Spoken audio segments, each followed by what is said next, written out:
मेरो बुबा र मेरो आमाको बिहा हुनु पनि डिजाइन थियो। ए डिजाइन थियो। मेरो अझ हजुरबा हजुरआमाको पनि, अझ त्योभन्दा अगाडिको पनि। त्यसपछि म के गर्छु भन्ने कुरा पनि डिजाइन छ, म कसरी सकिन्छु भन्ने पनि डिजाइन छ, म पछि के हुन्छ भन्ने कुरा पनि डिजाइन छ। उत्पत्ति पनि डिजाइन, त्यसको विनाश पनि डिजाइन, डिजाइन सबै कुरा। मेरो प्राण कतिखेर छुट्छ भन्ने कुरो पनि डिजाइन। म जन्मिँदैखेरि कोसँग बिहा हुने हो, मैले के गर्ने हो, म कस्तो हो भन्ने कुरो सबै कुरा डिजाइन। र त्यो पनि अघिल्लो जुनी अघिल्लो अघिल्लो अघिल्लो अघिल्लो बढ्दै जान्छ। विज्ञानले 5वटा तत्त्व हुन्, सक्यो भन्छ, सिद्धियो। पञ्चतत्त्वमा मिल्यो, सक्यो। शरीर मर्यो, सिद्धियो भन्छ, कुनै हालतले मान्दैन। तर अर्को पक्षले त्यसो भन्दैन। यो त जन्मान्तर गइ नै रहन्छ, यो अर्को जुनी पनि हुन्छ, अर्को जुनी पनि हुन्छ भन्ने कुरा मान्छ। र आफ्नो प्रिभियस लाइफहरू ध्यान गर्दाखेरि आफ्नो तपाईलाई चाँदीको प्लेटमा म 2 थोपा आँसु दिन्छु। अहिले वर्ल्डको टप साइन्टिस्टलाई दिन्छु, जसको नाम लिनुहोस् उसैलाई दिन्छु। र मलाई भनिदिनुहोस् यो आँसुको बारेमा भन्छु। मेरो विज्ञानले भनिदिन्छ यसमा यति % वाटर छ, यति % सोडियम छ, यति % क्लोराइड छ, यति % यो छ त्यो छ, सबै कुरो मेरो साइन्सले भन्देला। तर के मेरो साइन्सले भन्न सक्छ यो आँसुमा कति % दुःख छ, कति % सुख?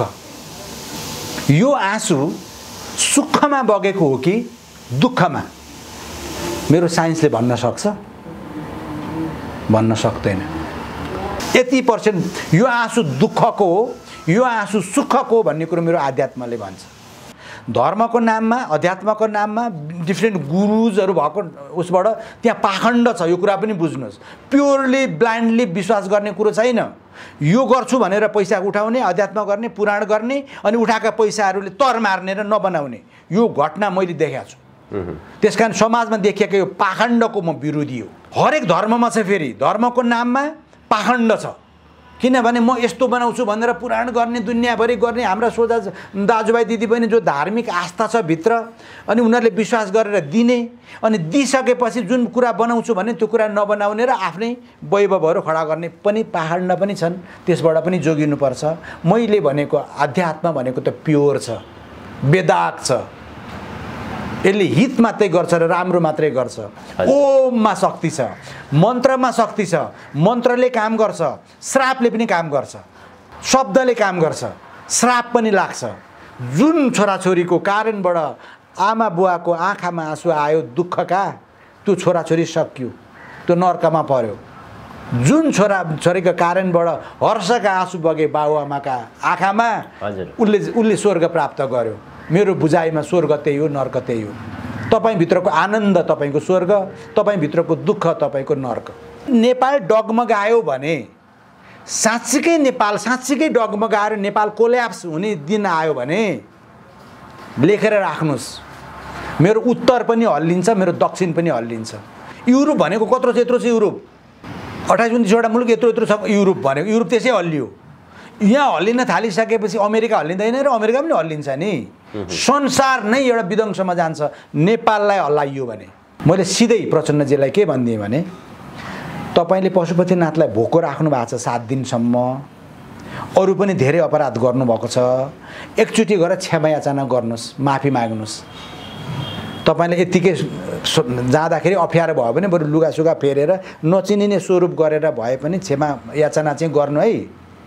तपाईले पशुपतिनाथमा क्षमा याचना गर्नु भएन भने तपाईँ फुटपाथमा पुग्नुहुन्छ भनिदिएको थिएँ सबैको अगाडि। ल र उहाँ फुटपाथमा पुग्नुभयो। सायद उहाँ जीवनभरि पशुपतिनाथमा जान सक्नु पनि हुन्न। दलित आयोग, महिला आयोग, मुस्लिम आयोग भनेर त सबैले यहाँ त लालमोहर पो लगायो जातपात हुन्छ भनेर, दलित छन् भनेर लालमोहर पो लगायो त, आरक्षण गरेर त मान्छेलाई त कमजोर पो बनायो त। यस्ता कुरा त हुनु हुँदैन थियो नि त। यस्ता कुरा अहिलेको जमानामा आएर मुस्लिम आयोग, दलित आयोग भनेर कसलाई दलित भनेको? दलित को छ? काम गर्ने मान्छेलाई दलित भन्ने हो? महिला त्यसै हेपेको प्रमाणित भएन। हजारौं वर्षका लागि दलित बनायो मान्छेलाई। अब हाम्रो अहिलेको यो जुन संविधान छ नि, विभिन्न आयोगहरू बने नि, त्यस अन्तर्गत यसले त कहिल्यै नउठ्ने गरी अर्को 1000 वर्षको लागि दलित फेरि पारो समाजमा, छुवाछुत फेरि कायम गरायो यसले। त्यो त पहिला राजा महेन्द्रले हटाइसकेको कुरा थियो त। सबैलाई समान अधिकार देऊ न समाजमा। आरक्षणको नामबाट एउटा वर्गलाई आरक्षण भनिन्छ, त्यो आरक्षणवाला जसले पाएका छन् नि, काठमाडौँमा 4 वटा घरवाले मान्छेहरूले चाहिँ आरक्षणको सिट पाएका छन्। देखाउँदाखेरि हुम्ला हो भन्छन्, दुर्गम ठाउँको भन्छन्, काठमाडौँमा आलिसान महल ठड्याएर बसेका छन्, उनीहरूलाई आरक्षण दिनुपर्ने। तपाईभित्रको खुसी, तपाईभित्रको करुणा, तपाईभित्रको दया, तपाईभित्रको वसुदैव कुटुम्बकम भन्ने फिलिङ्स, सर्वे भवन्तु सुखिना सर्वे सन्तु निरामय भन्ने भावना कहाँबाट आउँछ? जब तपाईँसँग आध्यात्म छ। नभए सक्नुहुन्न। सधैँ भोको हुन्छ, सधैँ अतृप्त हुन्छ, कहिल्यै पुग्दैन। नपुगी अतृप्त भरै मरिन्छ, अतृप्त भरै फेरि जन्म हुन्छ।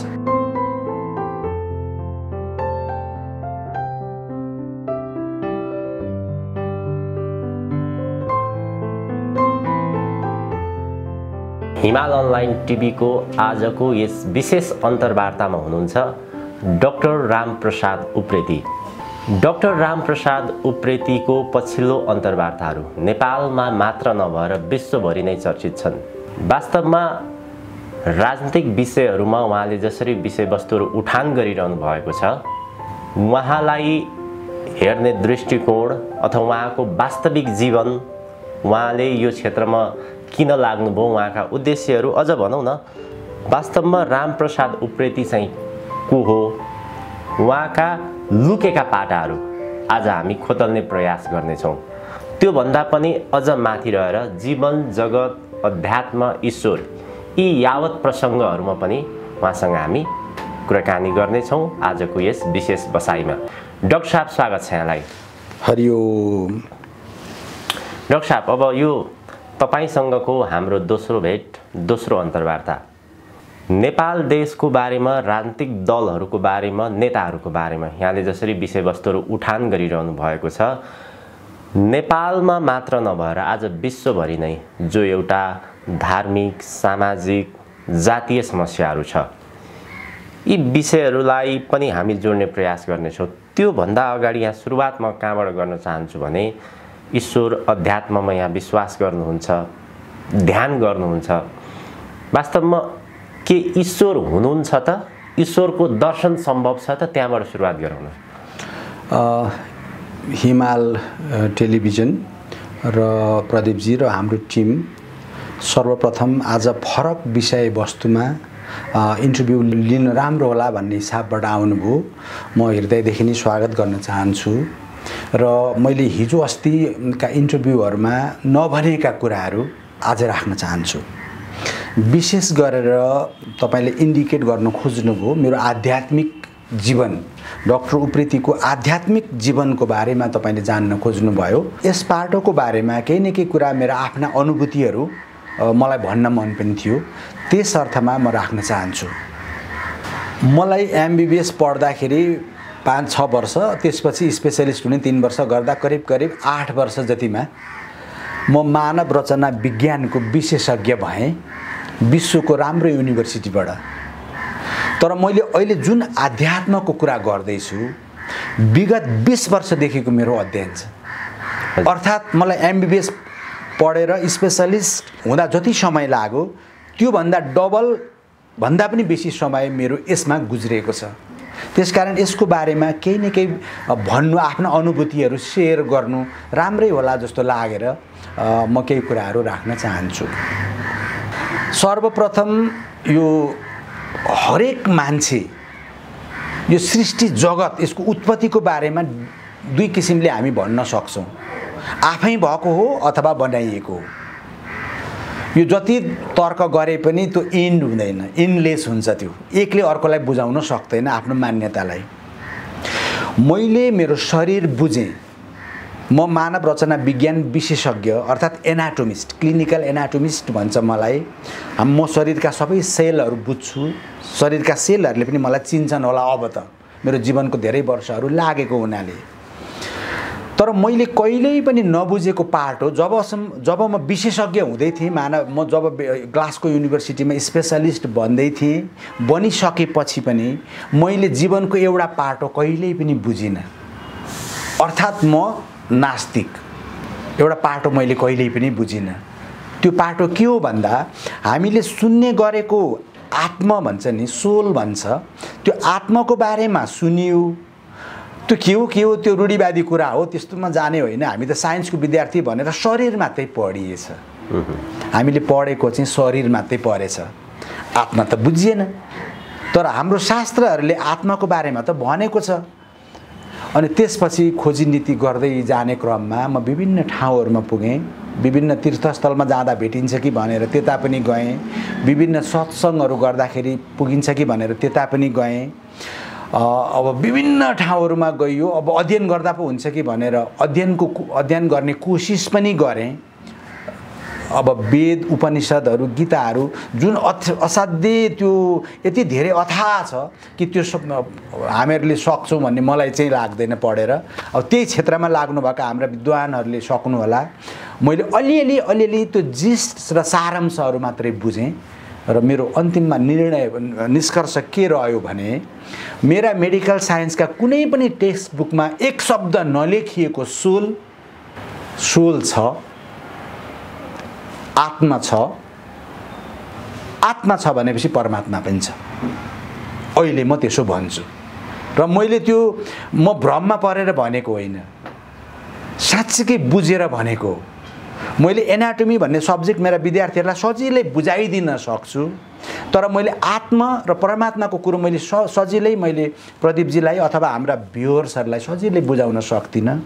मलाई बुझ्न चाहिँ कसरी सजिलो भयो भने नि, यो धेरै क्रममा गएँ। म मानसरोवर कन्याकुमारीदेखि सबै तीर्थस्थलहरूसँग सबैसँग पुगेकै मान्छे हो। मैले अघिल्ला इन्टरभ्यूहरूमा भनिसकेकै पनि छु। मलाई अलिक बुझ्न सजिलो चाहिँ ब्रह्मकुमारीज भन्छ नि।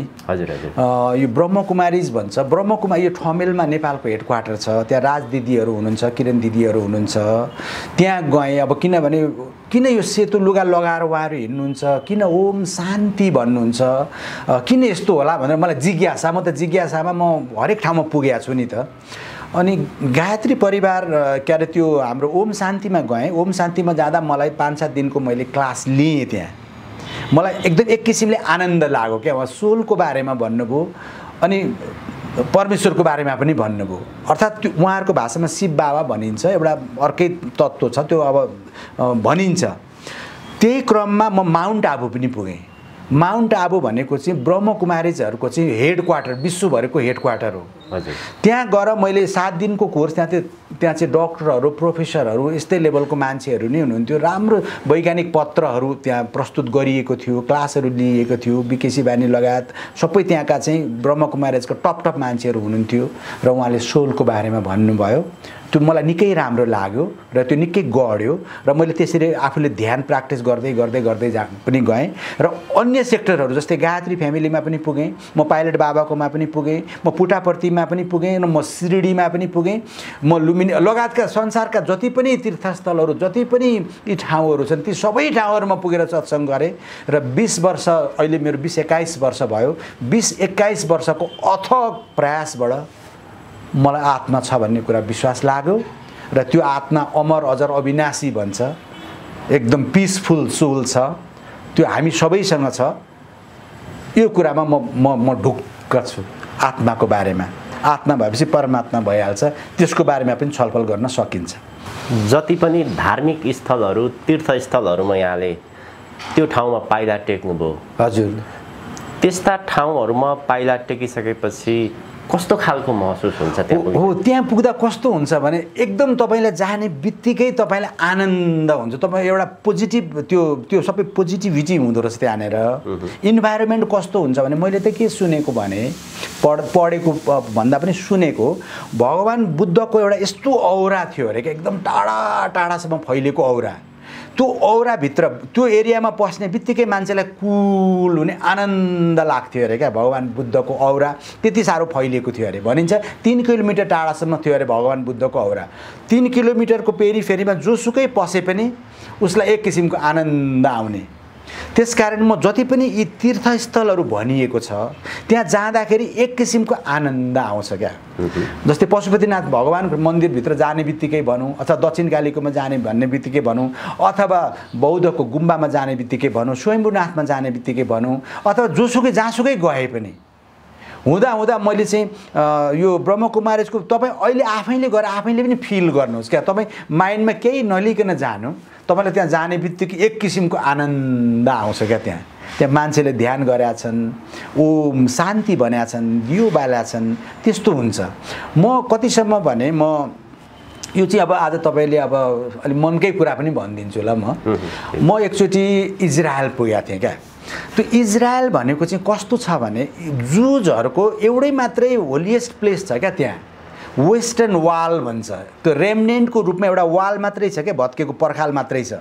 जुजहरूको एकदमै त्यो सिनागगहरू भन्छ त्यो वेस्टर्न वाल छ त्यहाँनिर। उनीहरूको जुजहरूको सबैभन्दा पवित्र स्थल कहीँ छ भने इजरायलमा छ।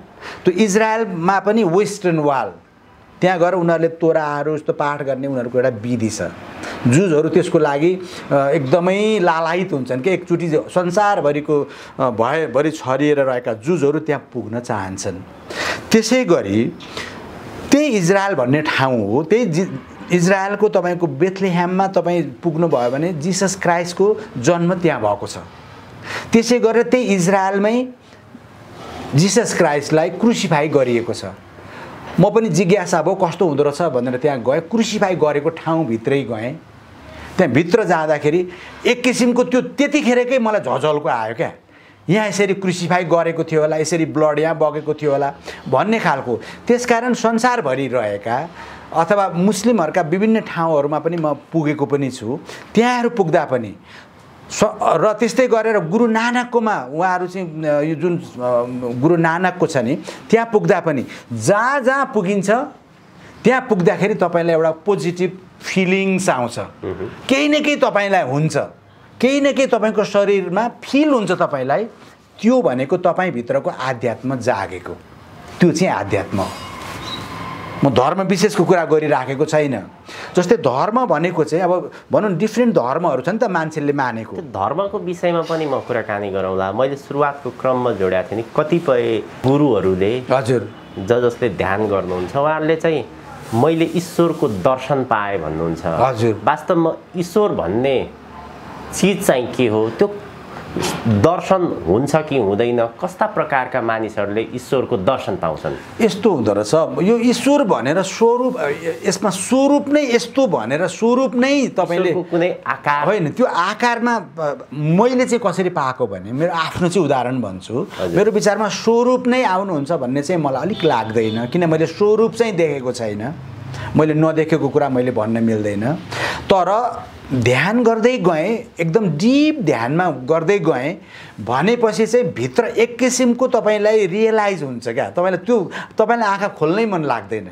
भित्र हेर भन्छन्। पहिला त मैले पनि केही बुझिनँ। अनि ध्यान गर्दै जाँदा भित्र नै उज्यालो देखिन्छ।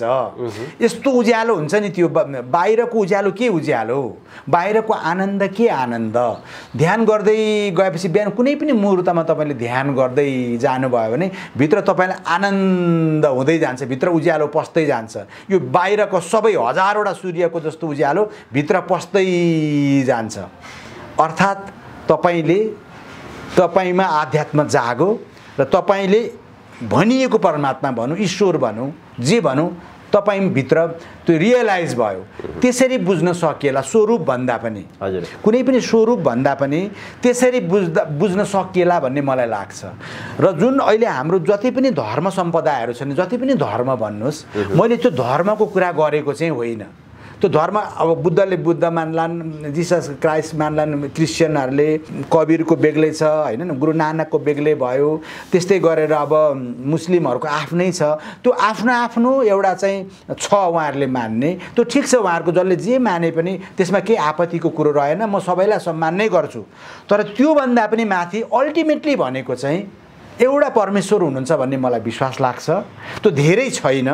त्यो भनेको तपाईँले रियलाइज गर्न पनि सक्नुहुन्छ, तर त्यसको लागि सजिलै हुँदैन, प्र्याक्टिस गर्नुपर्छ। वास्तवमा ईश्वरको दर्शन पाइसकेपछि मानिसहरूमा एउटा सकारात्मक सोच अथवा ऊर्जाको नाम चाहिँ ईश्वर हो भन्न सकिन्छ कि के हो यस्तो हो तपाईमा जब आत्मा छ भन्ने कुरो जब तपाईलाई रियलाइज हुन्छ नि हजुर तपाईले शरीर र आत्मा फरक चिज हुन् भन्ने कुरा चाहिँ बुझ्न सक्नुपर्छ पहिला जबसम्म हामी शरीरमा सीमित छौं भने हामी अतृप्त छौं हामीमा धेरै कुरा पुगेको छैन हामीलाई पुग्दैन हामी अज्ञानी हुन्छौं अर्थात् हामी भौतिक कुराको पछि मात्रै कुदिरहन्छौं यसैमा मजा होला जस्तो लाग्छ र मरिन्छ भन्ने पनि लाग्दैन जुन कुरो अहिले समाजमा भइरहेको छ तर तपाईले विशेष गरेर कोशिश गर्नुपर्छ त्यसै त आत्म रियलाइज पनि हुँदैन तपाईले धेरै कोशिश गर्दै जानुभयो भने म यो शरीर चाहिँ होइन शरीर मेरो लुगा हो यो लुगा फेरे जस्तै गरेर लुगा फेरिन्छ जन्मिन्छ यङ हुन्छ त्यसपछि बिस्तारै उसको चाहिँ बुढेसकाल लाग्छ र उ सकिन्छ एउटा मान्छेको लाइफ साइकल हेर्दाखेरि 100 वर्षको जिन्दगीमा त्यस्तै हो सबैको पृथ्वीभरि अरबौं मान्छेहरू जन्मे अरबौं मान्छे फेरि जन्मेलान् अझ अगाडिको कुरा गर्नुहुन्छ भने त 6 किसिमका मान्छेका प्रजातिहरू थिए 6 किसिमका मान्छेहरू थिए एकैचोटि पृथ्वीमा एक जमानामा ती 5 थरीका मान्छे सकिए 5 थरीका मान्छे सकिए पृथ्वीबाटै सकिए लोप भए र हामी मात्रै छौं र हामीलाई होमो सापियन्स भन्छ त्यो 6 थरीका मान्छेहरू पृथ्वीमा एकैचोटि थिए के थिए त्यो 6 थरी मान्छे नै थिए यस्तै मान्छे तर अलिक फरक कोही अग्ला कोही होचा कोही कस्ता विभिन्न खालका मान्छे थिए ती अरु सकिए र हामी होमो सापियन्स भनेको चाहिँ बुद्धिमान मान्छे भनेको हामीलाई चाहिँ हामी छौं पृथ्वीमा यो होमो सापियन्सहरु मध्येमा पनि धेरै मान्छेहरू अब कोही इनलाइटेन भए इनलाइटेन जो भएका छन् उनीहरूलाई हामी भगवानको रूप दिन्छौं त्यसकारण यो आत्मा भन्ने कुरा जब हामीले बुझ्छौं शरीर र आत्मा फरक चिज हुन् त्यो आत्माको घर हो यो शरीर र यो एक दिन आत्मा जान्छ आफ्नो ठाउँमा भन्ने कुरो बुझ्यो भने आध्यात्म जागो भन्ने कुरा बुझिन्छ त्यो जागेका दिन तपाईलाई यति आनन्द आउँछ कि तपाईलाई भौतिक कुराले छुँदैन तपाईलाई मान प्रतिष्ठा यो त्यो भन्ने त्यो कुराले तपाईलाई छुँदैन आत्मा भन्ने कुरो त्यस्तो हो र छ त्यो यसरी यहाँ छ भनेर अहिले मैले तपाईलाई कसरी बुझाउनु मैले 20 वर्ष लाग्यो मलाई हिन्न त्यो मैले रियलाइज गर्ने कुरा हो त्यो त रियलाइज हो मैले ठ्याक्राकै ल्याएर आत्मा देखाउन सक्दिन यो ठ्याक्कै दुईवटा पाटो चाहिँ हजुर ईश्वरका खोजीमा विभिन्न मानिसहरू लागेका छन् हजुर एक प्रकारका मानिसहरू ईश्वरको खोजीमा लागिसकेपछि सकारात्मक ऊर्जाहरू प्रभाव हुने समाजमा त्यस्तै प्रकारका चाहिँ गतिविधिहरू पनि गर्ने भनौं न सकारात्मक जीवन जगतको विषयमा मानवको कल्याणको विषयमा जीवनको कल्याण जगतको कल्याणको विषयमा सोच्छन् एक थरीका जो ईश्वरको खोजीमा लागेका मानिसहरू र त्यही ईश्वरका खोजीमा लागेका मानिसहरूमा चाहिँ फेरि नकारात्मक ऊर्जाहरू पनि पैदा हुने अलिकति क्रोधहरू पनि बाहिर आउने यो चाहिँ के कारणले हुन्छ यो साच्चीकै अध्यात्म जागेको हो र साच्चीकै मान्छे ज्ञानी भएको हो भने उले कहिले पनि नराम्रो गर्न सक्दैन त्यो चाहिँ पक्का कुरो हो अध्यात्मको नाममा मैले कुनै कर्मकाण्डदेखि लिएर कर्मकाण्डीका कुरा गरेको पनि होइन धर्म विशेषको कुरा गरेको पनि होइन मैले अर्कै लेभलको कुरा गरेको अर्थात् अध्यात्म धर्म कर्मकाण्ड यी फरक विषय फरक हुन् यो कर्मकाण्डी यो हुन्छ नि यो कुरा मैले कर्मकाण्डीको यो कुरा यो यस्तो खालको रूढी कुराहरू गरेको होइन मैले त वैज्ञानिक कुरा गर्दै छु एकदमै प्योर वैज्ञानिक कुरा गर्दै छु है जस्तै तपाईले अब विवेकानन्द ज्यू अब एउटा कुरा भनिदिन्छु रामकृष्ण परमहंस र विवेकानन्द ज्यूको जीवन हामीले पढ्यौं भने धेरै कुरा हामीलाई थाहा हुन्छ रामकृष्ण परमहंस ज्यूले विवेकानन्दलाई सबै आफ्नो इनर्जीहरू सबै ट्रान्सफर गरिदिएको छ त्यो ट्रान्सफर पनि हुन्छ इनर्जी ट्रान्सफरै गरिदिएको हो नि त सिकागोमा को बोलो भन्नुहुन्थ्यो पछि विवेकानन्दले कसरी त्यो बाणीहरू आयो स्वतस्फूर्त रूपबाट बाणी आएका छन् भनेपछि रामकृष्ण परमहंस ज्यूले सबै ट्रान्सफर गरिदिनु भएको छ अब यो कुरा अहिले सजिलै बुझाउन सकिँदैन यो त अद्भुत कुरा हो नि त योगानन्द ज्यूको बारेमा पनि तपाईहरुले पढ्नु भयो भने तपाई छक्क पर्नुहुन्छ कस्ता घटनाहरू घट्या छन् अद्भुत घटनाहरू घट्या छन् त्यस्तै गरेर हरेक इनलाइटेन पर्सन्सहरुको बारेमा तपाईले सुन्नुभयो पढ्नुभयो भने अद्भुत घटनाहरू घट्या छन् जुन कुरा हामी सजिलै पत्याउन सक्दैनौं होइन होला भन्दिन्छौ तर हो नि त हुन त हो नि कुरा त छ नि त अध्यात्म र विज्ञान हजुर अहिलेका विश्वका वैज्ञानिकहरूले अथवा जो भौतिकतिर रमेका छन् यो अध्यात्म र विज्ञान यो दुईवटा फरक फरक पाटा हुन् भनेर भनिन्छ। अब यहाँ अध्यात्मसँग पनि नजिक भएको, विज्ञानसँग पनि नजिक भएको, अध्यात्म र विज्ञान फरक पाटो हुन्। म चाहिँ त्यसलाई एउटै पाटो भन्न चाहन्छु। हजुर। त्यसपछि मात्रै कम्प्लिट हुन्छ। आध्यात्मिक मात्रै हुनको लागि पनि त भौतिकता चाहियो नि त। अर्थात् म यसरी बुझाउँ, म एनाटोमिस्ट भएको हिसाबले शरीर भौतिक भयो, विज्ञान भनौँ न, जति पनि विज्ञान मेरो शरीर भयो भने मेरो यो शरीरभित्र रहेको मेरो जुन आत्मा तत्त्व छ त्यो तत्त्व चाहिँ अध्यात्म भयो। त्यसकारण मेरो शरीर हुनको लागि म भित्र आत्मा पनि छ र मेरो शरीर पनि छ। शरीर विज्ञान मानौँ, त्यो शरीरभित्र रहेको आत्म तत्त्व जुन छ नि, आनन्द तत्त्व जुन छ नि, रियल तत्त्व जुन छ नि, त्यो तत्त्वलाई आध्यात्म मानौँ। भन्नुको मतलब विज्ञान र अध्यात्म एउटै चिज हो। पर्फेक्ट तब मात्रै हुन्छ जब विज्ञान र आध्यात्म सँगै हिँड्छ। विज्ञानले आध्यात्मै बुझेन, यो त यो हाम्रो शरीर मात्रै बुझिन्छ, शरीर मात्रै बुझेर के गर्नु। त्यसकारण भन्न त के भनिन्छ, जहाँ विज्ञान सकिन्छ तब आध्यात्म सुरु हुन्छ पनि भनिन्छ। म त के भन्छु भने जन्मिँदाखेरि आध्यात्म र विज्ञान सँगै छ। बुझ्ने कहिले हो, त्यो कुन बेला आँखा खुल्छन्, मैले आत्मा नबुझिकन मर्न पनि त सक्थेँ नि। त्यो फरक ठाउँमा राखेर तुलना गर्दाखेरि अधिकांश मानिसहरू अल्मलिए त्यो फरक नै होइन। म जन्मिँदाखेरि मेरो आत्मा पनि छ, मेरो शरीर पनि छ, मसँग आध्यात्म पनि छ, मसँग विज्ञान पनि छ। अध्यात्म र विज्ञान भनेको एउटा पाङ्ग्राका, एउटा रथका दुईटा पाङ्ग्रा हो। एउटा रथका दुईटा पाङ्ग्रा, अर्थात् एउटा शरीर छ, त्यसैभित्र आत्मा पनि छ। त्यसकारण त्यहाँ भौतिक पनि छ, त्यहाँ चाहिँ अध्यात्म पनि छ। यो एउटै चिज हो। हामीले छुट्याउन नसक्नु हाम्रो कमजोरी होला नि त। मेरो शरीरमा आत्मा छ भन्ने कुरो मैले नबुझ्न पनि त सक्छु नि। मैले आत्मा छ भनेर भन्दाखेरि मेडिकल साइन्सका कतिपय डक्टरहरू, प्रोफेसरहरूले होइन होला हो भन्नुहुन्छ। त्यो उहाँहरूको खुसीको कुरा हो नि त। मलाई लाग्न पाउँदैन र मलाई लाग्यो, म भित्र आत्मा छ भन्ने कुरो मलाई लाग्यो। त्यो पनि सजिलै लागेको पनि होइन, धेरै लामो समयसम्म प्रयास गर्दा गर्दा गर्दा मलाई रियलाइज छ। त्यसकारण पो म ह्याप्पी छु त। मलाई के कुराले छुँदैन, ह्याप्पी छु भन्न सक्छु म अहिले त। हजुर हजुर। अब अहिलेका विश्वका साधु सन्त अथवा आम मानिसहरू पनि वास्तवमा सत्यको वकालत गर्नुपर्छ, सत्यको खोजीमा लागेका छन्। अब वास्तवमा सत्य चाहिँ के हो भन्ने कुरो अझै पनि अन्योलताको विषय छ। हजुर। सत्य के हो, मिथ्या के हो? सत्य भनेको चाहिँ आत्मा नै हो। यो सत्य भनेको आत्मा, त्यो त 100%। त्यो भनिएको छ नि, जन्मान्तरका कुराहरू आउँछन् भनिएको छ नि। यो शरीर सकिसकेपछि पञ्चतत्त्व हो, सकियो भनेपछि अर्को जुनी पनि छ, अर्को जुनी सुधार्ने कुरा पनि छ नि। यहाँ अर्को जुनी हुन्छ भन्ने कुरा म विश्वास गर्छु। म त कतिसम्म विश्वास गर्छु भने अहिले त अचम्मको कुरा भनिदिन्छु है तपाईँलाई। मेरो बुबा र मेरो आमाको बिहा हुनु पनि डिजाइन थियो। डिजाइन थियो? मेरो अझ हजुरबा हजुरआमाको पनि, अझ त्योभन्दा अगाडिको पनि डिजाइन थियो। त्यसै गरेर जुन दिन मेरो आमा र मेरो बुवाको भनौँ न एउटा शारीरिक सम्पर्कबाट फर्टिलाइजेसन भयो भन्छ हाम्रो मेडिकल भाषामा, म बनिएँ। फर्टिलाइजेसन आमाको त्यो अन्ड र बुवाको शुक्रकीट भन्छ, जब मिल्छ त्यो फर्टिलाइजेसन हुन्छ। त्यसरी म पनि बनेको, त्यसरी तपाईँ पनि बन्नुभएको, त्यसै गरी सबै मान्छे बनेको। सुरुमा एउटा सेल बन्छ, एउटा सेल, त्यसलाई जाइगोट भन्छ। जाइगोटबाट म बने, एक सेल भयो, दुई सेलमा बाँडियो, अनि हुँदै हुँदै इम्ब्रियो हुँदै म जन्मिएपछि त्यो कुरा पनि डिजाइन थियो भन्ने मलाई लाग्छ अहिले चाहिँ। त्यसपछि म के गर्छु भन्ने कुरा पनि डिजाइन छ, म कसरी सकिन्छु भन्ने पनि डिजाइन छ, म पछि के हुन्छ भन्ने कुरा पनि डिजाइन छ। म अहिले त त्यसो भन्न सक्छु। जसरी तपाईँलाई अझै सजिलो तरिकाले बुझाइदिन्छु, तपाईँको घरमा एउटा छोरा जन्मियो अरे, अथवा छोरी जन्मियो, छोरा जन्मियो। त्यो छोरा जन्मिने बित्तिकै त्यो छोरालाई चाहिँ थाहा हुँदैन के छ, म जन्मेको ओरेको भन्ने कुरो थाहा हुँदैन।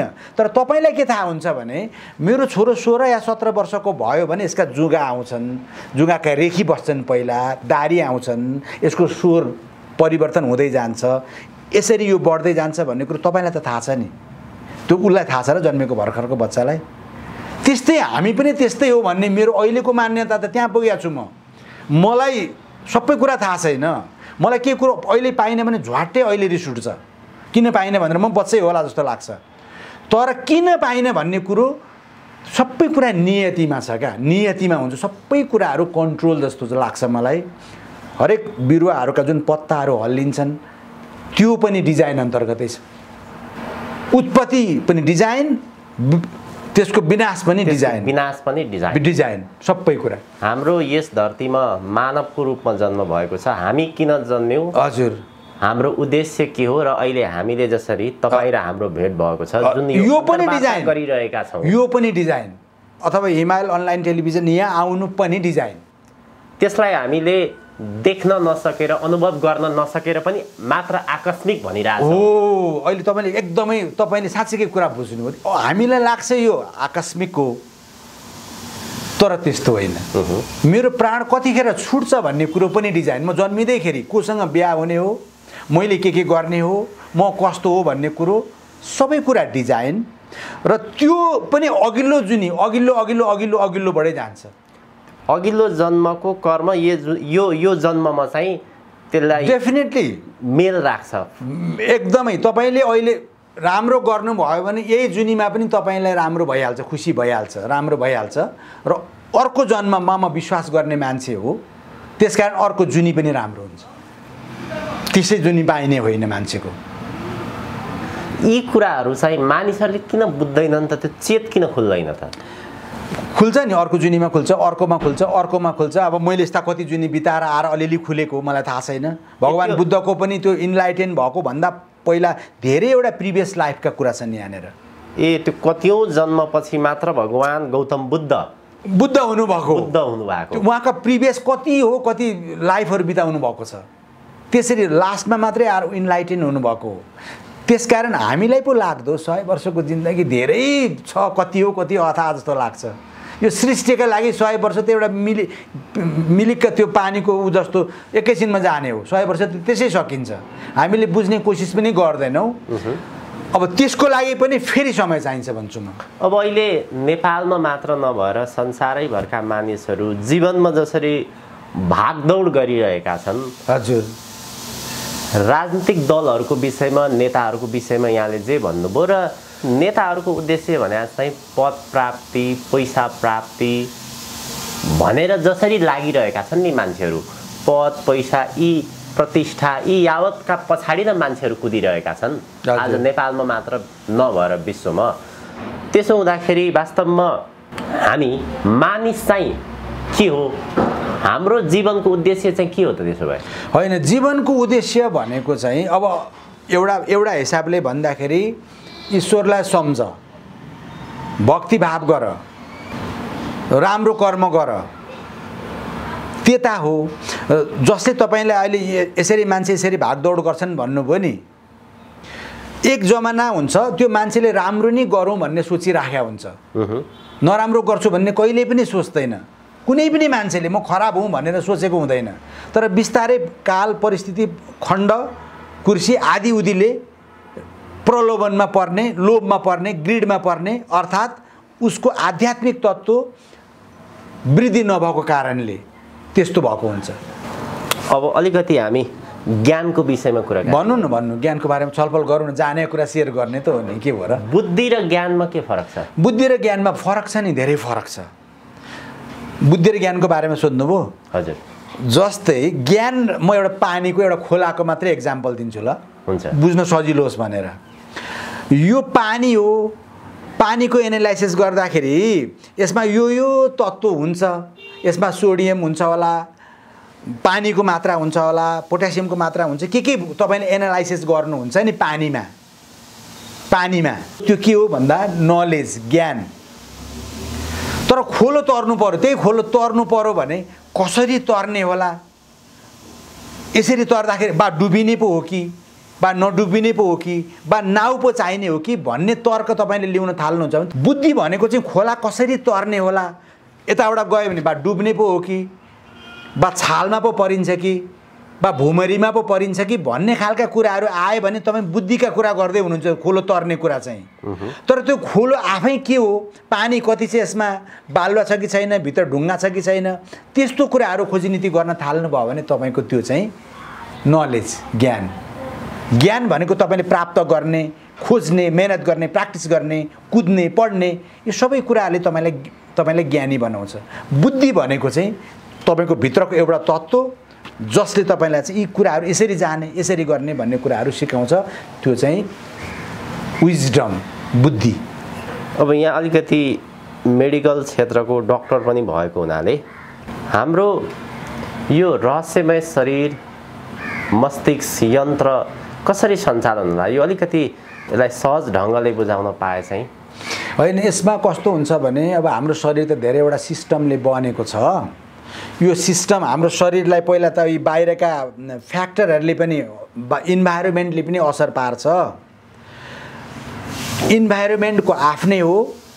सबैभन्दा पहिला यसो गरौँ न, हार्टै सम्झौँ, मुटु नै सम्झौँ न त, है मुटु सम्झौँ। त्यो मुटुभित्र एउटा एसए नोड हुन्छ, पेसमेकर भनौँ न, त्यो चाहिँ अटोमेटिसिटी, ऊ आफै कन्ट्र्याक्सन गर्ने, उसले चाहिँ मुटुलाई सर्टेन बिट्ससम्म कन्ट्र्याक्सन रिल्याक्सेसन गराइदिन सक्छ। एसए नोडले त्यसलाई इन्फ्लुएन्स गर्ने अटोनोमिक सिस्टम छ। सिम्पेथेटिक र पारासिम्पेथेटिक हुन्छ, अहिले बुझाउन यसमा अलिक गाह्रो होला। मुटु आफै चल्न थाल्छ, मुटुको ब्लड त्यसपछि शरीरका विभिन्न अङ्गहरू प्रत्यङ्गमा जान्छ र फेरि फिर्ता आउँछ, प्युरिफिकेसन, लङ्समा प्युरिफिकेसन हुन्छ, सर्कुलेसन हुन्छ, फेरि फिर्ता आउने सिस्टम हुन्छ। डिफ्रेन्ट सिस्टमहरूले काम गरिराखेको हुन्छ।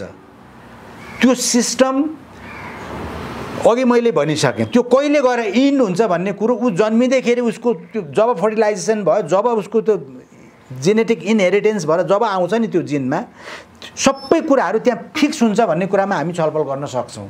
अहिले बुझाउन सकिँदैन, किन विज्ञानले मान्दैन। विज्ञानले 5वटा तत्त्व हुन्, सक्यो भन्छ, सिद्धियो, पञ्चतत्त्वमा मिल्यो, सक्यो, शरीर मरो, सिद्धियो भन्छ, कुनै हालतले मान्दैन। तर अर्को पक्षले त्यसो भन्दैन, यो त जन्मान्तर गइ नै रहन्छ, यो अर्को जुनी पनि हुन्छ भन्ने कुरा मान्छ। र आफ्नो प्रिभियस लाइफहरू ध्यान गर्दाखेरि आफ्नो ओशोको किताब, मैले ओशो पनि पढ्छु, एकदम राम्रो लाग्छ उहाँको लिट्रेचरहरू। उहाँले मलाई धेरै प्रभाव पार्नुपर्छ। उहाँको साहित्यहरू पढ्दाखेरि आफू जन्मेको अवस्था प्रिभियस लाइफमासम्म जान सकिन्छ भन्नुभएको छ। त्यो सजिलै नपुगिएला हैन। जस्तै म तपाईँलाई एउटा कुरा भन्छु, अनुभव गर्न पाउनुभयो, जस्तै यस भन्दा अगाडिको जुनीमा, यसभन्दा अगाडिको पुनर्जन्ममा तपाईँ के हुनुहुन्थ्यो, कस्ता प्रकार? त्यहाँसम्म पुग्न सकेको छैन म। हजुर, म पुग्न सकेको छैन। बाल्यावस्थासम्म चाहिँ म एक किसिमले भन्नुहुन्छ भने म एकदमै, मलाई त कतिसम्म लाग्छ भने म जन्मिँदाखेरि यसरी रोएँ भन्ने पनि हो कि जस्तो कता चाहिँ लाग्न थालेको छ अहिले ध्यान गर्दै जाँदाखेरि। यसरी मेरो जन्म भयो, यसरी म हुर्केँ, पहिलोचोटि यसरी म नुहाएँ, नुहाउँदाखेरि आमाले यसरी हर हर गङ्गे हर हर काशी भन्दै नुहाइदिएको सम्म चाहिँ हो कि जस्तो लाग्छ। तर अति सानो 1-2 वर्षको उमेरसम्मको कुरा चाहिँ म सबै सम्झिन्छु, ठ्याक्कै सम्झिन्छु म। अब आध्यात्म र विज्ञानको तपाईँले कुरा गर्नुभयो, तपाईँलाई म सजिलो पाराले एउटा उदाहरण दिन्छु र समस्त भ्युअर्सहरूको लागि, विश्वभरि रहनुभएका, किनभने अहिले चाहिँ अब स्वदेश र विदेशमा पनि हेरिन्छ। हजुर, तपाईँलाई चाँदीको प्लेटमा म 2 थोपा आँसु दिन्छु, चाँदीको प्लेटमा, र दुई थोपा आँसु हालेर दिएँ, तपाईँलाई दिन्छु म। कुनै पनि वैज्ञानिकलाई दिन्छु भनौँ न, म एकदमै अहिले वर्ल्डको टप साइन्टिस्टलाई दिन्छु, जसको नाम लिनुहोस् उसैलाई दिन्छु, र मलाई भनिदिनुहोस् यो आँसुको बारेमा भन्छु। मेरो विज्ञानले भनिदिन्छ यसमा यति % वाटर छ, यति % सोडियम छ, यति % क्लोराइड छ, यति % यो छ त्यो छ, सबै कुरो मेरो साइन्सले भनिदेला। तर के मेरो साइन्सले भन्न सक्छ यो आँसुमा कति प्रतिशत दुःख छ, कति प्रतिशत सुख? यो आँसु सुखमा बगेको हो कि दुःखमा? मेरो साइन्सले भन्न सक्छ? भन्न सक्दैन। त्यसका वैज्ञानिक तथ्यहरू चाहिँ उसले भन्न सक्यो। त्यसमा कति प्रतिशत वाटर छ, कति प्रतिशत सोडियम छ, क्लोराइड छ, पोटासियम के छ पानीमा तत्त्वहरू, त्यो सबै भनिदिन्छ मेरो साइन्सले। हजुर। तर के मेरो साइन्सले भन्न सक्छ यो आँसु सुखको हो अथवा दुःखको? यो आँसुमा कति प्रतिशत खुसी छ अर्थात् कति प्रतिशत दुःख छ भन्न सक्छ? भन्न सक्दैन। 2 थोपा आँसु मात्र एनालाइसिस गर्न सक्दैन मेरो अहिलेको विज्ञानले। भनेपछि त्यो पर्फेक्ट भयो? भएन। यति % यो आँसु दुःखको हो, यो आँसु सुखको भन्ने कुरो मेरो आध्यात्मले भन्छ। भनेपछि यहाँ हेर्नुहोस् कुरो प्रश्न छ कि छैन? अध्यात्म र विज्ञान भनेको बेग्लै चिज होइन, यो एउटै चिज हो। बुझ्न नसक्नु आफ्नो कमजोरी हो नि त। मैले जब एनाटोमिस्ट म भएको थिइनँ, शरीरको बारेमा मलाई थाहा थिएन, म भन्नै सक्दिनँ थिएँ केही पनि। 8औं क्लासमा पढ्दाखेरि मलाई शरीरको एनाटोमीको बारेमा थाहा थिएन। भन्नुको मतलब के एनाटोमी नै थिएन त, यो शरीरै थिएन त? थियो नि त। त्यस्तै गरेर हामीले नबुझेको पाटो छ अध्यात्ममा धेरै, र यो मेडिकल साइन्स अथवा अरू कुनै पनि साइन्स भन्दा त्यति बुझ्न जति सजिलो छ त्यो बुझ्न त्यति नै कठिन पनि छ, तर बुझिन्छ। हजुर, यहाँले ईश्वर र अध्यात्मको कुरो गर्दै गर्दाखेरि अब तपाईँ आफै पनि भगवान भोलेनाथ मान्नुहुन्छ? हो, एकदमै मान्छु। ईश्वरको विषयमा कुराकानी गर्दाखेरि हामीले गुगलमा सर्च गर्दा पनि जस्तै शिव इज इन्डियन गड भनेर त्यहाँ पाइन्छ। हजुर। र प्रत्येक धर्म पछि नै अघि यहाँले चाहिँ ईश्वर भनेको एक नै हुनुहुन्छ भनेर भन्नुभयो। तर प्रत्येक धर्म पछि उनीहरूले ईश्वर फरक फरक रूपमा मान्दछन् र ईश्वरलाई मान्ने विधि पनि क्रिस्चियनले मान्ने विधि छुट्टै, हिन्दूले मान्ने विधि छुट्टै, मुस्लिमले मान्ने विधि छुट्टै। यी फरक फरक खालका ईश्वरको आकृति पनि फरक जे देखाइएको छ, यो चाहिँ के हो त? यो यसै गरी भनौँ न त अझ सजिलो गरी, एउटा हात्ती छ, यो मैले सुनेको एक्जाम्पल तपाईँलाई दिएको है त। हात्ती चाहिँ रियल छ, एउटा एलिफेन्ट चाहिँ रियल छ है त। तर अब आँखा नदेख्ने मानिसहरूले छाम्नुभयो भने कसैले पुच्छरको डिस्क्रिप्सन गर्नु होला, कसैले सुँडको गर्नु होला, कसैले खुट्टाको गर्नु होला, कसैले पेटको गर्नु होला, कसैले कानको गर्नु होला, कसैले दाँत छ भने दाँतको गर्नु होला। त्यसरी सम्झौँ न त। हात्ती त एउटै छ, पुग्नुपर्ने अध्यात्म एउटै छ, तर डिस्क्रिप्सन र बुझाइ फरक पर्यो होला नि त। आफ्नो आफ्नो विश्वको आफ्नो आफ्नो धर्मले आफ्नो आफ्नो डिस्क्रिप्सन गर्यो, त्यो त पाइयो नि त। त्यो गर्न त पाइयो, त्यो त बुझाइयो। त्यो एउटा सम्प्रदाय, एउटा वाद, एउटा क्षेत्र मात्रै भयो। उसले आफूलाई मात्रै मान्छ, अरूलाई मान्दैन। किनभने उसले पुच्छर छामेको छ, यो 100% यही हो भन्छ। एउटाले सुन होइन यस्तो छ भन्छ, एउटाले खुट्टा यत्रो थाम जस्तो छ भन्छ। त्यस्तो पनि त हुनसक्छ नि। एउटा साधारण बुझ्ने लेमेन एक्जाम्पल दिएको मैले। यो जसरी बुझे पनि भयो, तर तपाईँ आध्यात्मिक चाहिँ हुनु पर्यो। त्यो गहिरेर बुझ्दै जानुभयो भने त्यो लिमिट तपाईँले क्रस गरिहाल्नुहुन्छ नि, तपाईँ माथि उठिहाल्नुहुन्छ नि, अटोमेटिकली उठ्नुहुन्छ। जब तपाईँभित्र आध्यात्म जाग्न थाल्छ, यो त एउटै हो भन्ने अरू त बाटै छैन। हुने नि चिजै एउटै हो, तत्त्व नै एउटै हो। Ultimate goal, ultimate achievement, ultimate thing भनेको चाहिँ एउटै छ। जाने बाटाहरू फरक हुन्। यिनीहरू विभिन्न धर्महरू भनेका बाटाहरू फरक हुन्। जस्तै म भन्छु मेरो हिन्दू धर्म भनौँ न, हिन्दू परिवारमा जन्मेको हिन्दूलाई त म धर्म भन्दिनँ, एउटा संस्कार भन्छु। यो वैदिक कालदेखि चलिआएको कुरा हो। संस्कारहरू हिन्दूको एउटा संस्कार छ। हजुर। अब यो बिचमा हाम्रो फेरि वैदिक सनातनमा जानुभयो भने जातपात छैन। फेरि त्यहाँ कुनै जात उच्च निचा हुँदैन, छुवाछुत भन्ने छँदै छैन। यस्ता कुरा म मान्दिनँ। बुझ्नु, उच्च जात र निचा जात भन्ने संसारमा छैन। त्यो मानि नै हुँदैन। त्यो त रूढी, त्यो त अन्धविश्वासी कुरा भयो। त्यो त एउटा वर्गले अर्को वर्गलाई हेपेको भयो। अहिलेका जमानामा 21औं शताब्दीमा छुवाछुतको कुरा ल्याउनु हुन्छ, त्योभन्दा पट्टमूर्ख को होला? कुवाको पानी छुइन्छ भन्दा छुन नदिनु, त्योभन्दा कति पट्टमूर्ख होलान्? यस्तो कुराको त विरोधी हो म पहिलेदेखि। उच्च जात निचा जात छुवाछुत आदि उदि केही पनि छैन। मान्छेको एउटा मात्रै, एउटा मानिस लोग्ने मान्छेको जात, एउटा फिमेलको जात, दुईटा जात मात्रै छन् संसारमा। धर्म जुनसुकै मान्नुहोस्, मलाई केही अर्थ रहेन। तपाईँ आध्यात्मिक बन्नुहोस्। आध्यात्म चाहिन्छ। किनभने तपाईँभित्रको खुसी, तपाईँभित्रको करुणा, तपाईँभित्रको दया, तपाईँभित्रको वसुदैव कुटुम्बकम भन्ने फिलिङ्स, सर्वे भवन्तु सुखिना सर्वे सन्तु निरामय भन्ने भावना कहाँबाट आउँछ? जब तपाईँसँग आध्यात्म छ। नभए सक्नुहुन्न।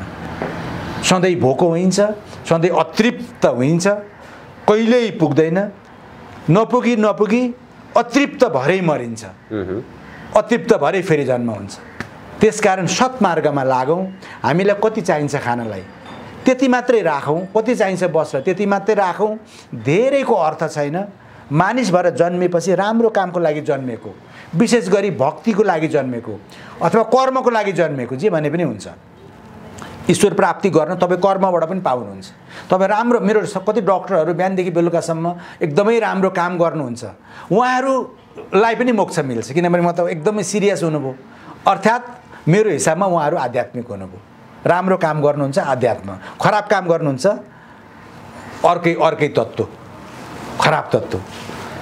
यहाँको चिन्तन सोच जुन एउटा उच्च बिन्दुमा छ, हजुर, अध्यात्मप्रतिको, ईश्वरप्रतिको, जीवन जगतप्रतिको, हजुर, त्यो त लगभग यहाँले प्रष्ट रूपमा भन्नु पनि भयो। हजुर। तर अहिले हाम्रो नेपाली समाज जहाँनिर अल्झिएको छ, हजुर, जुन यो राजनीतिक सिस्टम व्यवस्था छ, त्यसमा चाहिँ हामी मात्र नभएर तपाईँ स्वयं पनि हजुर त्यो ठाउँमा उपस्थित हुनुहुन्छ, फस्नु भएको छ। अहिले राज्य व्यवस्थालाई लिएर जे धर्मका कुरा, जातका कुरा, यी सम्पूर्णका विरुद्ध जसरी त्यो नचाहँदै पनि जसरी एउटा पोलिटिकल मुभमेन्ट अभियान चलिरहेको छ, हजुर, यो किन चलिरहेको छ, त्यो बाटोले कहाँ पुर्याउँछ, के हो यो सबै कुरो? धर्म आखिर एउटै हो, ईश्वर एउटै, यति जान्दै पनि यो पोलिटिकल सिस्टमले जे बाध्या छ, जो बौद्धिक वर्ग, गुरुहरू, राजनीतिक दलहरू, नेताहरू जहाँ फस्या छन् नि, योबाट उम्किने बाटो चाहिँ के हो? के उम्किने बाटोमा चाहिँ के रहेछ भने, म त्योभन्दा अझ अर्को एउटा कुरा भनिदिन्छु ल। हजुर, राजा महेन्द्रले नै एउटा जमाना थियो, त्यो जमानामा मुलुकी ऐनहरू ल्याएर जातभात हटाइसकेका थियो। भूमि सुधार ल्याएर धनी र गरिबको बिचको त्यो खाडल पनि पूर्ण खोजेको थियो। यतिभन्दा बेसी जग्गा राख्न पाइँदैन भनेको थियो। यो जात उ जात भन्ने थिएन, जातपात त भन्नै पाइँदैन थियो नि त। तर यतिखेर आएर हामीहरूले ल्याएको हो कि कसले डिजाइन गरिदिएका हुन् एउटा जुन संविधान चल्या छ, यसमा त दलित आयोग, महिला आयोग, मुस्लिम आयोग भनेर त सबैले यहाँ त लालमोहर पो लगायो जातपात हुन्छ भनेर, दलित छन् भनेर लालमोहर पो लगायो त, आरक्षण गरेर त मान्छेलाई त कमजोर पो बनायो त। यस्ता कुरा त हुनु हुँदैन थियो नि त। यस्ता कुरा अहिलेको जमानामा आएर मुस्लिम आयोग, दलित आयोग भनेर कसलाई दलित भनेको? दलित को छ? काम गर्ने मान्छेलाई दलित भन्ने हो? त्यसकारण यो सिस्टम मैले भने अब आध्यात्मिक कुरा गरिराखेको बेला त्यता राजनीतितिर जोड्न मन चाहिँ मलाई छैन। तर आध्यात्मिक कुरै आयो, जातपातको कुरा आएपछि किन अध्यात्मबाटै त्यो टच भएर जान्छ, लिङ्क भएर गएको हुनाले मात्रै मैले उठाइदिएको। दलित आयोग किन राखेको? महिला त्यसै हेपेको प्रमाणित भएन। हजारौँ वर्षका लागि दलित बनायो मान्छेलाई। अब हाम्रो अहिलेको यो जुन संविधान छ नि, विभिन्न आयोगहरू बने नि, त्यस अन्तर्गत यसले त कहिल्यै नउठ्ने गरी अर्को 1000 वर्षको लागि दलित फेरि पारो समाजमा, छुवाछुत फेरि कायम गरायो यसले। त्यो त पहिला राजा महेन्द्रले हटाइसकेको कुरा थियो त। सबैलाई समान अधिकार देऊ न समाजमा। आरक्षणको नामबाट एउटा वर्गलाई आरक्षण भनिन्छ, त्यो आरक्षणवाला जसले पाएका छन् नि, काठमाडौँमा 4वटा घरवाले मान्छेहरूले चाहिँ आरक्षणको सिट पाएका छन्। देखाउँदाखेरि हुम्ला हो भन्छन्, दुर्गम ठाउँको भन्छन्, काठमाडौँमा आलिसान महल ठड्याएर बसेका छन्, उनीहरूलाई आरक्षण दिनुपर्ने। त अर्को गरिब, कोही ब्राह्मण छ, कोही क्षेत्री छ, गरिब छ भने उसले नपाउने। समाज त्यसरी उन्नति हुन्छ हुँदैन। यी आरक्षण सबै मेरो अध्यात्मले हटाउन चाहन्छ। मभित्र डेभलप भएको अध्यात्मले सानो जात ठुलो जात देख्दैन। मभन्दा अझ ज्ञानी थिएका राजा महेन्द्र। अहिले त म पृथ्वी पथका कुराहरू पनि गर्न थालेको छु, किन मैले मुलुकलाई माया गर्न थालेको छु। यी सबै आयोग सायोग सबै विघटन गरिदिने अहिलेको यो मेरो अध्यात्मले त के भन्छ भने, यो अन्यायपूर्ण किसिमबाट ल्याइएको यो जुन संविधान छ यो खारेज गर्नुपर्छ भन्ने पनि म चाहन्छु।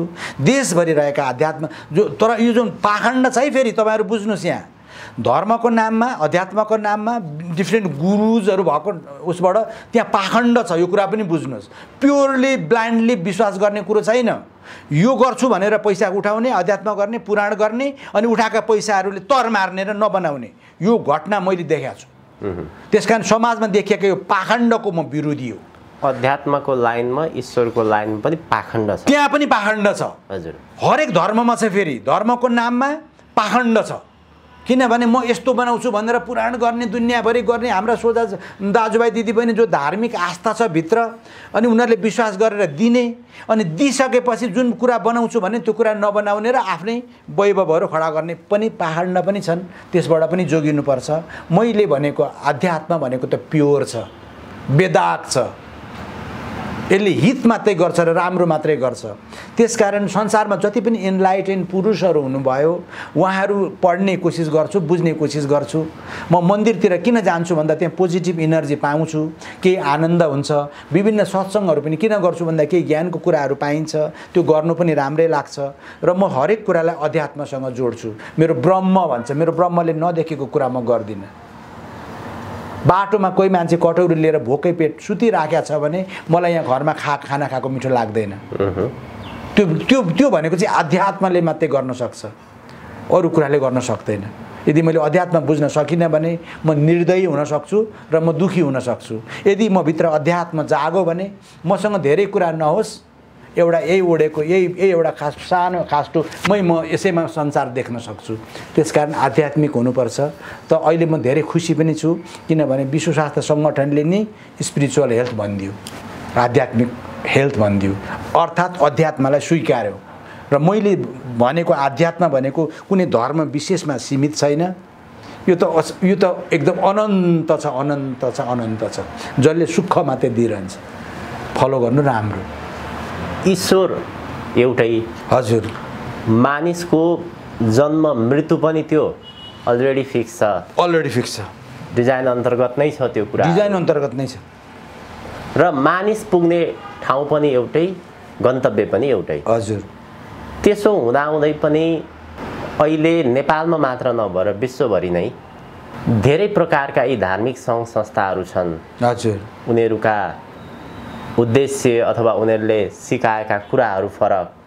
सँगसँगै कसैले चाहिँ कृष्णलाई मान्ने, कसैले बुद्धलाई मान्ने, कसैले शिवलाई मान्ने, यी यावत विषयहरू छन् नि। यो चाहिँ किन फरक चाहिँ किन भएको? होइन, त्यही त मैले अघि भनिहालेँ नि। त्यो जसरी बुझे पनि भयो, जसलाई जस्तो खालको परिवेश हुन्छ उसले त्यस्तै बुझ्छ नि त। म नर्वेमा जन्मेको भए, फिनल्यान्डमा जन्मेको भए म एउटा क्रिस्चियनपट्टि जान्थेँ होला, चर्चमा जान्थेँ होला, होइन? अब म मुस्लिम कम्युनिटीमा जन्मेको भएदेखि म त्यसै गरेर अल्लाहपट्टि अथवा त्यतापट्टि जान्थेँ होला। कबीर फ्यामिली अथवा यो गुरु नानकपट्टि जन्मेको भए म त्यतै जान्थेँ होला। बुद्धिस्ट फ्यामिलीमा जन्मेको भए त्यो एउटा जन्मले भूगोलले पनि फरक पारेको हुन्छ। त्यसकारण फरक छन्। एकले म चाहिँ राम्रो ऊ भनेको चाहिँ त्यो चाहिँ अज्ञानता हो। फेरि धर्मभित्र पनि त अज्ञानता छ नि त। त्यो हुने बित्तिकै पर्फेक्ट छ भन्ने त कुरा आएन नि त। म हिन्दू छ भने पर्फेक्ट छु भन्ने पनि नहुन सक्छ। बुद्धिस्ट फ्यामिलीमा पो जन्मे त, तर बुद्धत्व त नहुन सक्छ नि त म भित्र पनि, होइन? त्यसकारण त्यो भित्रको अज्ञानता हो। त्यसभित्र पनि साँच्चैकै अज्ञानता हटेर ज्ञान चाहिँ आयो भने त जाने त त्यही हो नि त। गोल त पुग्ने ठाउँ त त्यही नै हो, अर्को त ठाउँै छैन। यदि साँच्चैकै पृथ्वीमा अध्यात्म जागेको हो भने शान्ति छाउँछ। एक अर्कालाई रिस गर्नुपर्ने कुरै केही पनि छैन। उसले आफ्नो अगाडि मृत्यु देख्छ। जब तपाईँले आफ्नो अगाडि मृत्यु जब देख्नुहुन्छ तपाईँ ज्ञानी हुनुहुन्छ। तर मान्छेले मृत्यु देख्दैन, मरिन्छ भन्ने उसलाई लाग्दैन। जीवन जगत यी यावत विषयहरूमा कुराकानी गरिरहँदाखेरि मान्छेको विशेष गरी उद्देश्य भनेको हाम्रो नेपालमा हजुर राष्ट्रप्रति एकदमै चिन्तित भएको अवस्था। राष्ट्र चाहिँ कसरी बनाउने हजुर भन्ने सवालमा अब राष्ट्र बनाउनको लागि दर्शन विद्या यी कुराहरू जानेका, राजनीतिमा ज्ञान भएका शिक्षित मानिसहरूले राष्ट्र चलाउने हो। त्यस्ता मानिसहरू चाहिँ राजनीतिमा आउनको लागि योग्य हुन्छन् भनेर भनिन्छ। राष्ट्रको बारेमा तपाईहरू जस्तो व्यक्तित्वहरूले जसरी चिन्ता व्यक्त गरिरहनु भएको छ, योगी गुरुहरूले पनि त्यसो भनिरहनु भएको छ। यी राजनीतिक तवरका मानिसहरू चाहिँ के भन्छन् भने राजनीति त हामी जस्तो राजनीति बुझेका, राजनीति गरेका, अनुभव भएका मानिसहरूले गर्ने हो, राष्ट्र त जोगीले चलाउने होइन नि भन्छन् नि। के हो यो खास? होइन, त्यो ठिक छ उहाँहरूले भन्नुभएको त। उहाँहरूले राम्रो चलाइदिए भयो नि, जोगीसँग जानै परेन। जोगीले राज्य चलाउँछु भनेर जोगी आउँदा पनि आउँदैनन्। उहाँहरूले राज्य सत्ता दिनुभयो भने प्रधानमन्त्री हुन कोही जाँदा पनि जाँदैनन्, किन उनीहरूको त्यो क्षेत्र नै परेन। तर असल राजाका कुरा जब गरिन्छ अथवा असल नेतृत्वका कुरा गरिन्छ भने कि ऊ आफै जान्ने हुन्छ अथवा कतिपय कुराहरूमा विवेक पुगेन, ढङ्ग पुगेन, ज्ञान पुगेन भन्ने उसले सल्लाह लिन्छ। त्यसकारण पहिला तपाईँ भनौँ न, म त अब वैदिक कालकै कुरा गर्छु, भगवान रामका गुरु हुनुहुन्थ्यो क्या, वाल्मीकि र वशिष्ठ ऋषिहरू हुनुहुन्थ्यो। त्यतिखेरका जस्तै राजा जनककै कुरा गर्नुहुन्छ भने पनि थुप्रै ज्ञानी पुरुषहरूलाई राखेर अष्टवक्रलाई कत्रो सम्मान गरेको, त्यो ज्ञानलाई सम्मान गरेको हो नि त। मभन्दा ज्ञानी छ भने मान्नुहुन्थ्यो। त्यसै कारणले राजनीतिमा लाग्ने व्यक्तिहरूले आफूमा विवेक नपुग्न पनि सक्छ, विवेक पुर्याएर राज्य सत्ता सञ्चालन गर्ने, व्यवस्था सञ्चालन गर्ने र मुलुकको हित मात्रै गर्ने र जनतालाई, मुलुकभित्र भएका नागरिकहरूको हित चिताउनु भयो भने त्यो आध्यात्म हो। फेरि त्यो चाहिँ आध्यात्म हो। सबैलाई म राम्रो गर्छु भनेर लाग्नुभयो भने त्यो अध्यात्म हो। मेरो दृष्टिकोणबाट त्यसलाई राजनीति आफ्नो भाषामा उहाँहरूले बुझे पनि भयो। त्यो त ठिक ढङ्गले गरिदिनु पर्यो नि त। मैले मात्रै खाऊँ, म मात्रै धनी हुँ भनेर वैभव जम्मा पार्ने र अरूलाई नहेर्ने, त्यो राजनीति हो र? त्यो त एक किसिमको डकैती होइन र? एक किसिमको डकैती, लुटा प्रवृत्ति भइगयो नि। तपाईँ चाहिँ किन यस मुलुकको सम्पत्ति विदेशमा लगेर थुपार्नुहुन्छ? कसको लागि? कहिले भोग गर्नुहुन्छ? त्यो त्यसो गर्दा तपाईँलाई राम्रो मानियो र मानिएन नि। भगवान बुद्ध दरबार छोडेर नगएको भए मानिन्थ्यो र? आज धेरै पैसा कमाएर थुपारेर राखे भए मानिँदैन थियो नि त। त्यागलाई मानेको।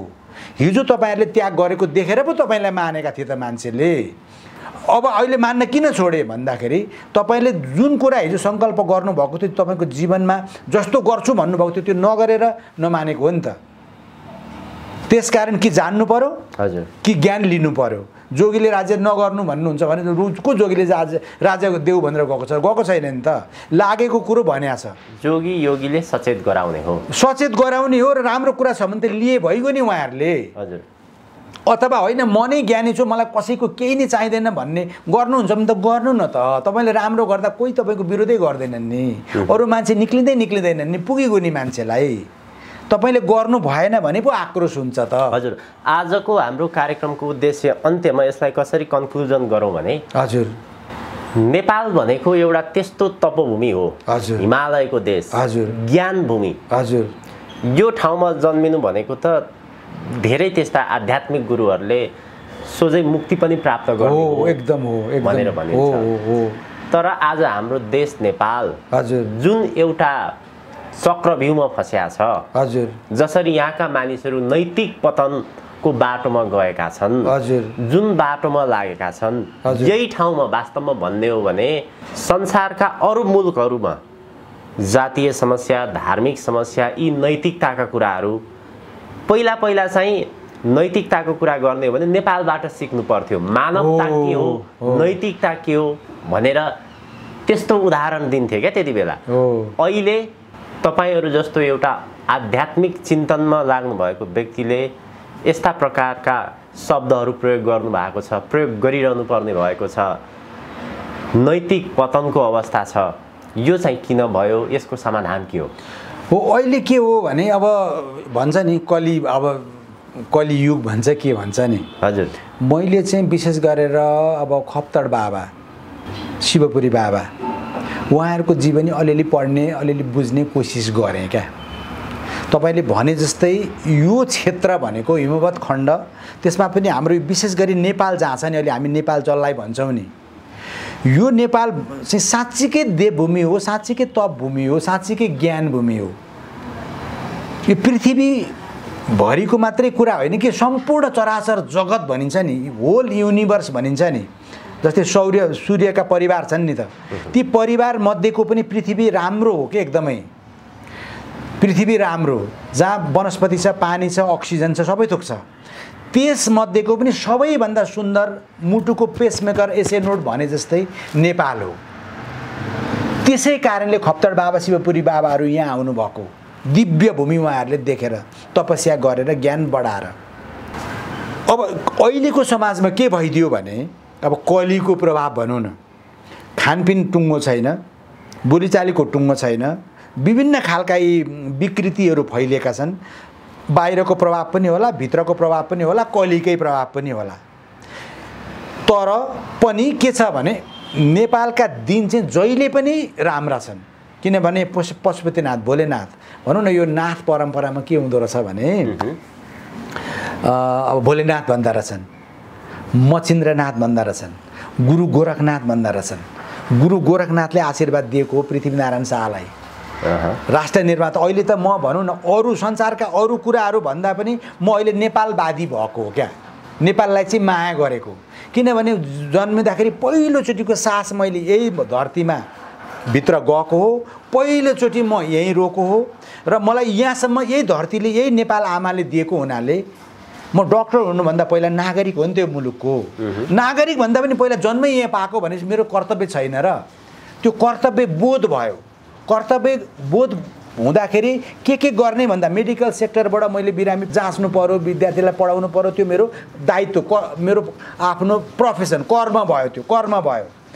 तर अब मेरो मसँग भक्ति जाग्यो, अध्यात्म जाग्यो, मलाई आध्यात्मिक हुन मन लाग्यो, मलाई ध्यान गर्न मन लाग्छ, तीर्थव्रत गर्न मन लाग्छ, दान दक्षिणा गर्न मन लाग्छ र त्यसरी पनि योगदान पुग्दो रहेछ समाजमा भन्ने पनि लागेको छ। त्यसकारण म कहिलेकाहीँ भन्ने गर्छु, मैले त अहिले भक्तिमा किताब भक्ति ग्रन्थ पनि एउटा तयार पारेको छ।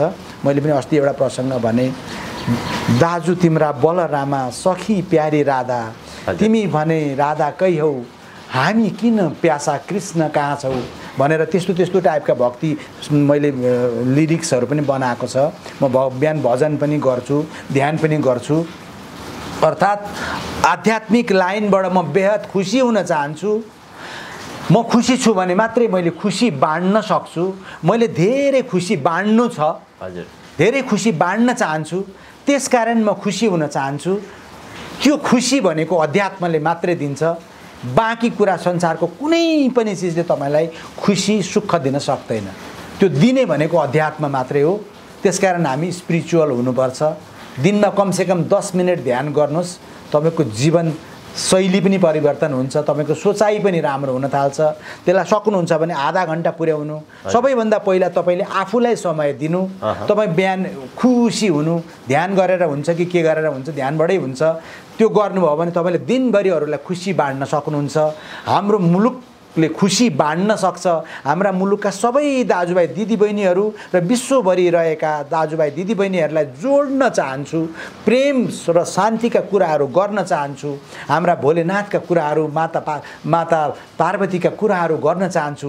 किनभने यी सबै तपाईँले भनेका जति पनि अरू सम्प्रदायहरू भनौँ, तीभन्दा आदि अनादि कालदेखि त मेरो भोलेनाथ हुनुहुन्छ। ओममा शक्ति छ, मन्त्रमा शक्ति छ, मन्त्रले काम गर्छ, श्रापले पनि काम गर्छ। यो पनि मेरो आध्यात्मले मैले बुझेको कुराहरू। मैले मन्त्रले काम गर्छ कि गर्दैन भन्ने कुरा हेर्दाखेरि मन्त्रले काम गर्छ, शब्दले काम गर्छ, श्राप पनि लाग्छ। जुन छोराछोरीको कारणबाट आमा बुवाको आँखामा आँसु आयो दुःखका, त्यो छोराछोरी सकियो, त्यो नर्कमा पर्यो। जुन छोरीको कारणबाट हर्षका आँसु बगे बाबुआमाका आँखामा, उसले स्वर्ग प्राप्त गर्यो। मेरो बुझाइमा स्वर्ग त्यही हो, नर्क त्यही हो। तपाईँभित्रको आनन्द तपाईँको स्वर्ग, तपाईँभित्रको दुःख तपाईँको नर्क। नेपाल हिमवत खण्ड हो, तपभूमि हो, ज्ञानभूमि हो र यस देशमा चाहिँ विशेष गरी श्रापले पनि काम गर्छ, मन्त्रले पनि काम गर्छ भनेर भनिरहँदाखेरि अर्को एउटा शब्द के भन्नु भने अब चाहिँ नेपाल र नेपालीको भविष्य उज्जवल छ भनेर भन्नुभयो। कतिपय हाम्रा अघिल्लो पुस्ताहरूले, हाम्रा हजुरबाबुहरूले के भन्दथे भने नेपाल त साँच्चै यो सतीले सरापेको देश हो कि क्या हो, त्यहाँ कहिले पनि केही हुँदैन। यसलाई अलिकति हामीले जोड्दाखेरि 2007 सालमा राणा शासनको अन्त्य भएर 7 साल आयो। त्यसपछि 17 सालमा महेन्द्रले शासनले जनमत सङ्ग्रह भयो। 36-38 सालमा यी यावत क्रमहरू हेर्दै जाँदाखेरि बौद्धल आयो 46-47 सालमा।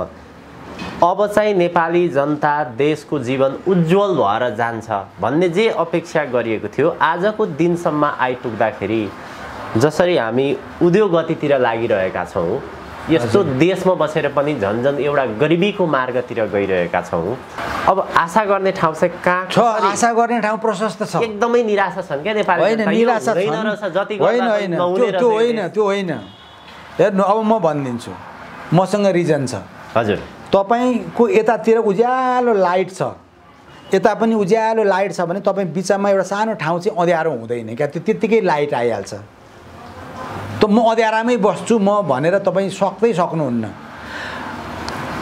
30-40 वर्ष अगाडिको चाइना हेरौँ, 30-40 वर्षको अगाडिको हाम्रो छिमेकी राष्ट्र भारत हेरौँ, उन्नति र प्रगतिमा छन् क्या उनीहरू, विश्वका एउटा उदयमान शक्तिको रूपमा छन्। भनेपछि हाम्रो यहाँ सबै कुरा रिसोर्सेसहरू भएको मुलुक कसरी गरिब हुन्छ? यो त हुनै सक्दैन। एक अर्को कुरो, बाहिर रहेका जुन 70-80 लाख नेपालीहरू हुनुहुन्छ नि अहिले, उहाँहरूलाई छात्रवृत्तिमा पढ्न जानुभएको भन्ने सम्झिनु न तपाईँले। छात्रवृत्तिमा ज्ञान सिक्नको लागि, दुःख गरेर ज्ञान सिक्नको लागि विभिन्न ठाउँमा छात्रवृत्तिमा पढ्न जानुभएको भन्ने सम्झिनु। उहाँहरू आइसकेपछि र यहाँ मुलुकभित्रको सिस्टम हामीले राम्रो पार्ने बित्तिकै दुईटै छिमेकीको हाराहारीमा गइहाल्छौँ नि हामीहरू। सुखका दिन त आइहाले नि, सुखका दिन मात्रै छन् क्या नेपालमा। अब दुःख यहाँभन्दा पाउनु के छ अरू? आफ्नै छोराछोरीलाई, आफ्नै भाइ बहिनीहरूलाई बाहिर पठाउन विवश नेपाली छन्, त्योभन्दा मुनि अरू जानु के छ? अब सुखकै दिन मात्रै छन् र त्यो अब दुःख भन्ने कुरो छैन। त्यसकारण let us become very hopeful. नेपालका सुन्दर दिन छन्। र अर्को कुरो, यदि नेपाल डगमगायो भने, साँच्चीकै नेपाल साँच्चीकै डगमगाएर नेपाल कोल्याप्स हुने दिन आयो भने लेखेर राख्नुहोस्, मेरो उत्तर पनि हल्लिन्छ, मेरो दक्षिण पनि हल्लिन्छ। यो उत्तर र दक्षिण दुवै हल्लियो भने पृथ्वी नै हल्लिन्छ। ल, यति कुरा पनि म ग्यारेन्टीका साथ भनिदिन सक्छु। त्यसकारण उहाँहरू बाध्यात्मक भएर पनि नेपालमा स्टेबिलिटी ल्याउनु पर्यो र नेपाललाई उन्नति र प्रगतिको मार्गमा अगाडि बढाइदिनु पर्यो।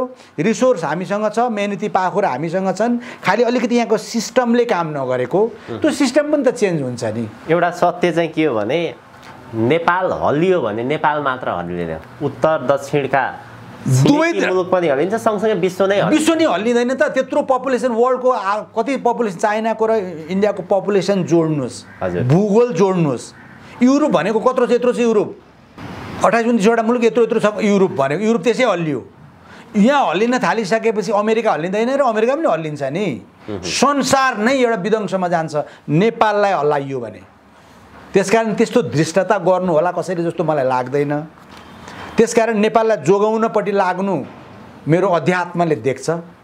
भगवान् भोलेनाथ, हेर्नु एउटा प्रसङ्ग तपाईँलाई म भनिदिन्छु ल। हजुर हजुर। अहिले मेरो आध्यात्मिक लाइनमा भन्न मिल्थ्यो मिल्दैन थियो भनिदिन्छु है त। यो एकचोटि म लाजिमबाटमा पुगेको थिएँ कि हाम्रो प्रचण्डजीहरूकोमा।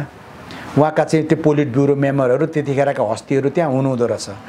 म सिधै गएको, किनभने तपाईँले पशुपतिनाथलाई भोको राख्नुभयो, 7 दिन भोको राख्नु भएको छ कि। उहाँको एउटा मन्त्री हुनुहुन्थ्यो, त्यो मन्त्रीले चाहिँ पशुपतिको त्यो पुजारी फेर्ने के गर्ने, चलाउने चढाउने होइन, के को पशुपतिनाथ भनेर भोको राख्नुभयो। मैले सिधै प्रचण्डजीलाई के भनिदिएँ भने, तपाईँले पशुपतिनाथलाई भोको राख्नु भएको छ 7 दिनसम्म, अरू पनि धेरै अपराध गर्नुभएको छ, एकचोटि गएर क्षमा याचना गर्नुहोस्, माफी माग्नुहोस्।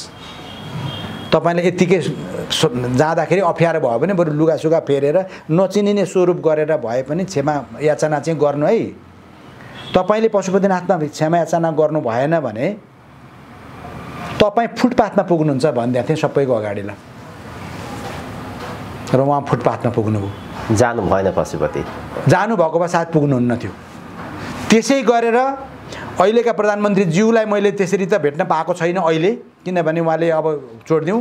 तर उहाँको अर्को क्याटेगोरीको मान्छेलाई, अलिक कुरो पुर्याउने मान्छेलाई के भनिदिएँ भने, उहाँले पशुपतिनाथमा गएर क्षमा याचना गर्नु राम्रो छ भनिदिएको थिएँ मैले। त्यसैको परिणाम पछि जानुभएको कि क्षमा याचना गर्न थाहा पनि छैन, त्यो चाहिँ म भन्न सक्दिनँ।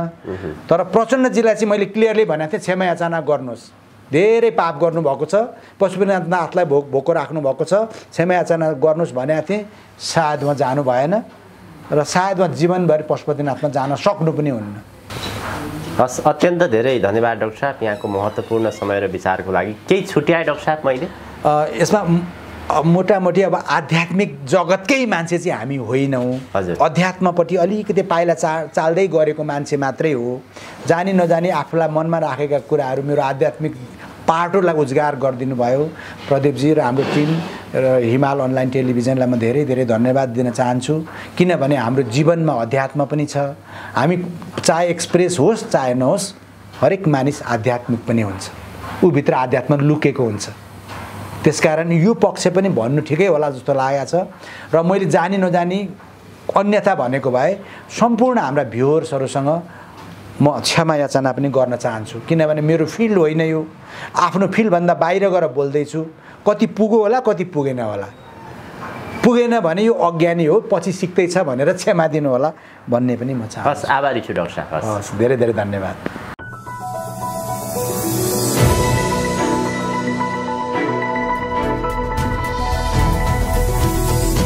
हिमाल अनलाइन टिभी।